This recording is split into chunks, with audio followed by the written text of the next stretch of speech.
The night everything began was soaked in rain and regret, the kind that seeps into your bones and refuses to leave. Marcus Hill stood under the flickering yellow light of the office parking lot, his jacket thin, his phone buzzing with daycare reminders and overdue bills, when he realized that one small decision could shatter the fragile balance of his life.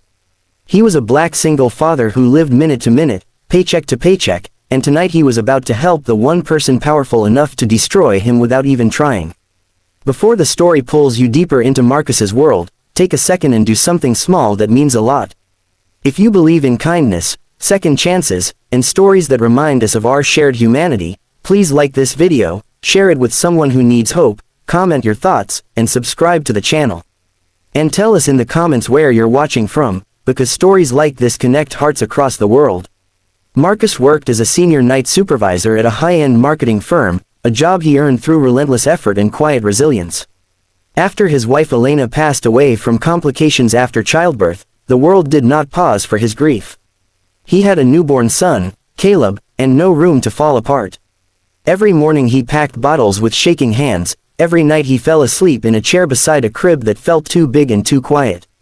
His boss, Victoria Langford, was everything Marcus was not allowed to be. She was wealthy, admired, sharp-tongued, and untouchable. She ruled the office with a calm intensity, known for rewarding loyalty and crushing mistakes without blinking. That night, Victoria had attended a company gala celebrating a major acquisition. Marcus stayed late to close up, hoping for overtime, when he found her alone in her office, clearly intoxicated and unable to drive. The rain outside turned the city into a blur, and Marcus felt the weight of choice press on his chest. He could leave and pretend he never saw her, or he could help, knowing how easily help could be twisted into suspicion. Thinking of his son asleep at home and the kind of man he wanted Caleb to grow up believing his father was, Marcus chose compassion. He took her keys, guided her to his car, and drove her to her apartment, never crossing a line, never expecting anything in return. The morning after did not bring gratitude. It brought panic. Marcus arrived at work to whispers that clung to the walls like smoke. By noon, Human Resources had called him in. A complaint had been filed. Victoria claimed she woke up disoriented, her memory fragmented, her reputation at risk. No accusation was spoken outright, but the implication was sharp enough to cut.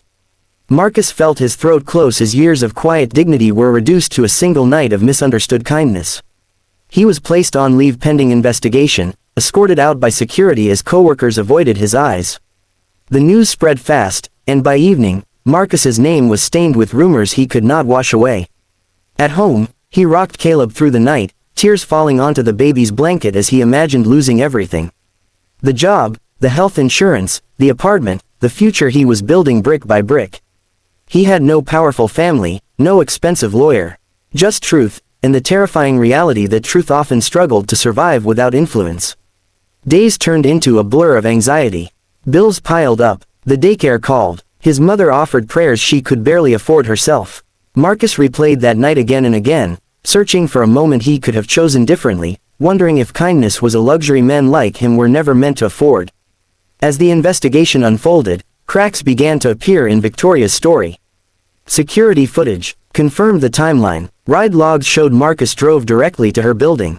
A doorman remembered Marcus carrying Victoria inside and leaving immediately. Slowly, painfully, the truth clawed its way into the light. What no one expected was what came next. Victoria, sobered and confronted with evidence, faced something she had long avoided: accountability.